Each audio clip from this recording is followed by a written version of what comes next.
8টা বছর আমি বিদেশ করে আইছি, অথচ আমার মতো ছেলের আজকে কিচ্ছু নাই ভাই। আল্লাহর কসম ভাই, আমি অনেক দুঃখে আমি এই রিক্সাটা হাতে দিয়েছি। সত্যি কথা বলতে মনের দুঃখ থেকে আর কি আমি কথাটা কইতেছি।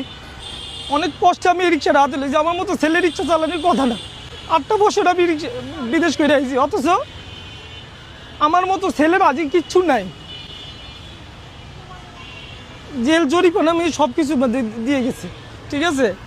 জেল খাইতে পারবে, বাংলাদেশে আসছে। আপনার তো সমর্থন দেন, আমি কী করবো? আমার কাছে তো সেই টাকাও নেই, অনেক ঋণগ্রস্ত ভাই আমি, ঠিক আছে।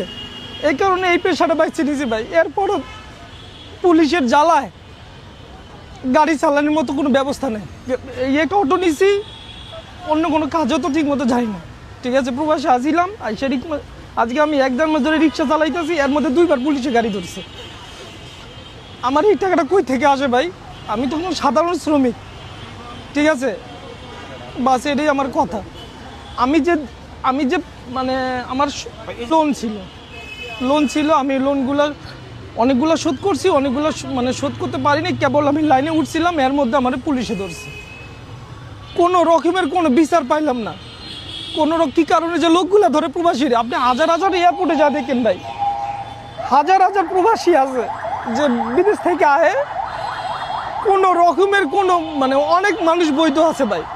বাংলাদেশের এম্বাসি কোনো রকমের কোনো খোঁজখবর রাখে না। আপনি কার কাছে কমবো ভাই? আমার কথা কে শুনবো? আমার কথাটা কে শুনবে ভাই? ভাই অনেক কষ্ট হয় ভাই।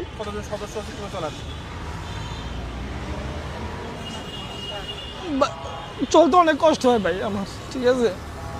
চলি আলহামদুলিল্লাহ, 700-800 টাকা, 1000-1200 টাকা যাই হয়। গাড়ি ভাড়া দিয়ে 4-5 টাকা যাই হয় ভাই, এটা চলি। আমার মা একজন অসুস্থ, চিকিৎসা করা লাগে, ঠিক আছে। বাস এটাই আর কি চলে।